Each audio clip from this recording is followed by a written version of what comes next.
All right. Hello, people. Hi, everybody. Coach Stacy Lynn here. I'm whistleless. All right. That was supposed to be funny.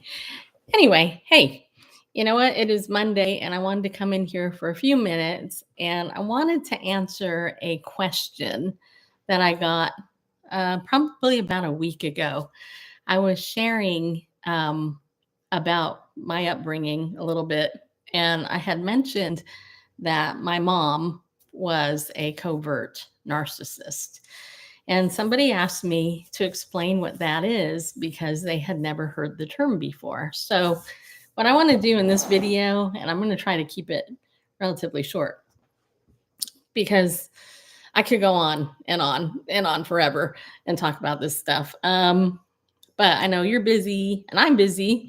So, I wanted to kind of just give a couple of examples of what it is and all of that. So, the first thing I want to share, though, is that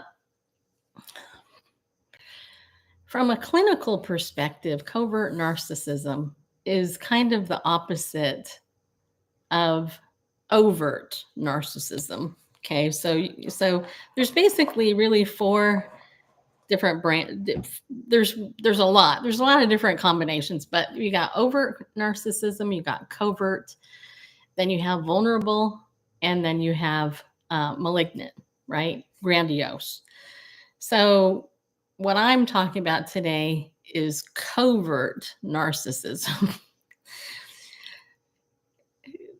And rather than bore you with clinical terms, because I could, I want to make this really, really simple. So basically, somebody who is a covert narcissist is somebody who presents one way in public, but behind the scenes, they are a monster. Okay, so like I'll give you a couple examples. I actually have three. I have three examples I could give you. Number one, with my mom. Okay, so my mom was a covert narcissist, meaning that she was somebody who was one way, and this is super layman terms here. She was one way in public. She would present to my neighbors, to people at my church where she didn't go because she wasn't a Christian, as, oh, I'm the happy homemaker, and this is who I am, and all this. Oh, my daughter is wonderful, blah blah blah blah. But behind the scenes, she was abusing me. She was giving me the silent treatment for weeks. She was calling me names, degrading me, and viciously abusing me. But on the outside, she was like, oh, this is my daughter. I'm so proud of her. But behind the scenes, she was doing exactly the opposite of that. And that could be something that maybe you have seen in your relationships. One thing for sure, I can tell you, a covert narcissist doesn't want you to make them look bad in any way, shape, or form. Okay. In fact, with narcissism, one of the biggest things with it is that you are an extension of who they are. Like, so this is the narcissism. You are an extension of them. You have no needs. You're not a person. You're just basically an object. You're an extension. And so if you make them look bad, then there's going to be hell to pay. And it may not be hell to pay the way nobody else will see it. But you'll see it behind the scenes. So that's one thing. In a church setting, covert narcissism is often displayed in a lot of, frankly, what we're seeing today with all of the abuse in the church. What you really have are a lot of covert pastors, covert narcissists as pastors. So I'll give you an example. I went to a church many years ago, and there was a young pastor that came into the church. His father and grandfather were both pastors, and he was just given the mantle so he could continue the legacy to be a pastor. Well, this guy was so completely insecure, and I knew it. I could see it. But any way that he could wield power, he basically got the elder board to do his bully work. And there was a point where I was called on the carpet for something horrible that I did in this church. And I was like, I don't even know what the heck you guys are talking about. All this. Well, anyway, long story short, I go into this meeting where I was demanded to go in front of the elders and talk. And I'll never forget it. This young pastor, he whips out a piece of paper and he says, "This is what you wrote on Facebook. And you made us look bad." And I was like, "What did I write?" And he ended up getting the information from an elder's wife, who was my friend on Facebook, where I had actually made a comment about the church as a whole being kind of wishy-washy and stuff.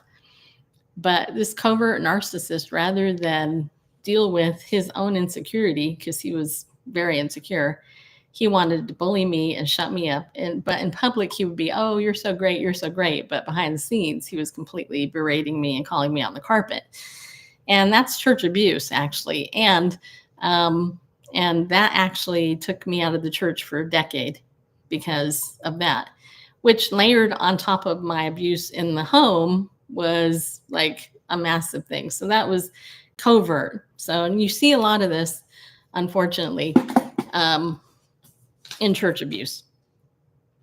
Another place you can see covert narcissism is in business. And this is actually where I had my big holy moly moment. That's not what I want to say. I am really trying not to swear because I like to give me some bad words sometimes. But I had hired a coach, a business coach, and she purported to be a believer. And I don't know if she is or not. There's zero fruit inconsistent with being a Christian in her life. But she actually love bombed me and got me into a particular position. And then she ended up making me special and all that. And on the outside, I was her bestie and I was like the greatest part of, working with her and all this other stuff. But behind the scenes, she was completely berating me and bullying me. And I will tell you that it's extremely crazy making if you're in that situation. And for me, if I hadn't had all my time with her recorded, I probably would have went crazy, because on the one, she was presenting this way in public, like, "Oh, I'm so great, and this person's so great, and blah, blah, blah, blah, blah. She's so great." But behind the scenes, she was a complete monster, abusing me. And the way I was able to get out of the situation was eventually by talking to some other people she had been working with. And when I asked them, they were like, "Oh my gosh, we thought that you were like her best friend and all this other stuff. We were really scared of you and stuff, but here's what she's been doing to us." And I was able to calm these ladies down and tell them, "It isn't you. It's not you." To quote a title from Dr. Romney's book, "It's Not You." Which, by the way, if you're new to the topic of narcissism, that is actually a really good book to get. It's called "It's Not You." And it's not a Christian book, but it's well done, and you will benefit a lot from it. So some of the things with covert narcissism, too, is that these type of people, they tend to exaggerate their positives. They negate anything negative. They can't take any criticism whatsoever. And they really have no interest in knowing you as a person. And that is a big, huge red flag. So, and that, unfortunately, you guys, is one of the things that I struggle with. And I don't personally struggle with this, but most of my clients I work with struggle with this, because when you're in a relationship with somebody like this, they initially make you feel special. They love bomb you and stuff. And the next thing you know, you're in this relationship. It's basically one-sided. And the only reason you have a relationship with them is because you're constantly giving to them over and over and over again, and they're sucking you dry while all the time pretending to be your friend. The minute you stop supplying them with what they need, that relationship is over. And so a lot of people will look at covert narcissism a covert narcissist as somebody who's a fair weather friend, somebody who is basically in it. They're in it for themselves. And when you stop giving to them, they don't like it. And so they're like, bye, see you later. And, it's kind of like, don't let the door hit you, and they don't have anything to do with you. Meanwhile, you're heartbroken because you've invested all this stuff in this relationship, and, you're left hanging like, what did I do? And then most people typically internalize that stuff, and, then they feel bad and and all that, which is where I try to help people. I try to help people realize it's not you. To say the title again of that book, it isn't you. It's these other people. The thing with those of us who've been impacted by these types of folks is the reason why we are, is because we are genuinely kind-hearted, empathetic, truly caring people. And they target you.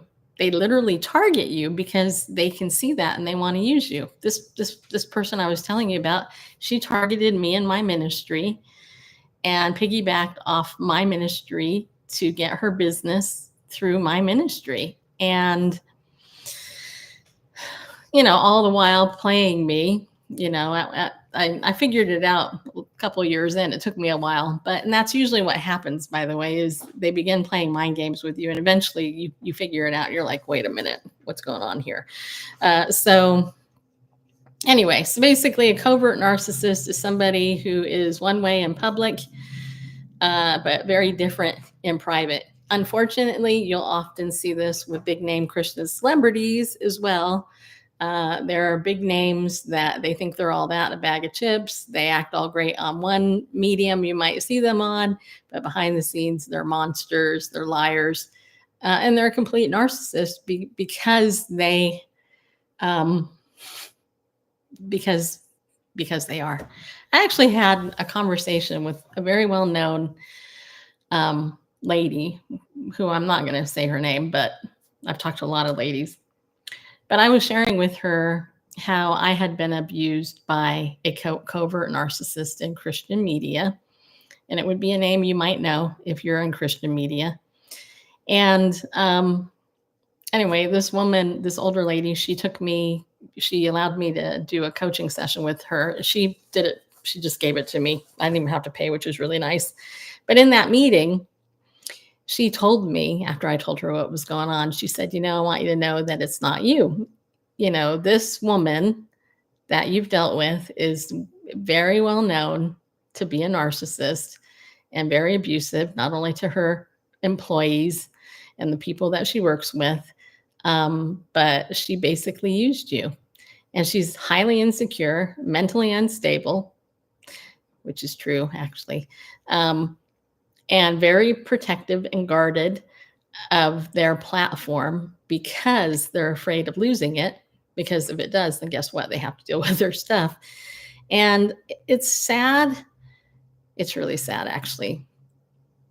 It's sad on so many levels. It's sad because so much of Christian media and so many of the big name Christian celebrities are just that. They're covert narcissists. They're people that you would never think would treat you poorly behind the scenes. And they might meet you at a meet and greet and shake your hand and smile and sign your book. But behind the scenes, they're thinking negatively of you, and they're spreading rumors about you. So I know this has been kind of a all over the map, probably. That's how it feels to me. Maybe it isn't, but that is a little bit about covert narcissism in very lay person's terms, without getting overly clinical, because I'm not a licensed therapist. I am a trained one, but I'm not licensed, and I don't practice therapy at this point. But I hope that helped explain a little bit. They're in families, they're in the church, they're in business. They're pretty much everywhere. And so the big thing to really look for, though, in your relationships with these people is if you're feeling uncomfortable, you're not feeling heard, and they are blaming you for stuff and they're putting you down behind the scenes, but they're acting one way in public and they're different behind the scenes, that's a pretty good indicator that they are a covert narcissist. So I hope that helped. And I'll see you tomorrow. I have an interview coming up, and I hope you stay tuned for it because I'm going to post it after. Well, I'll be posting it within the next day or two, hopefully. Okay. See ya. Is this off now? No. All right. I'm going to hit end stream. Okay. There we go.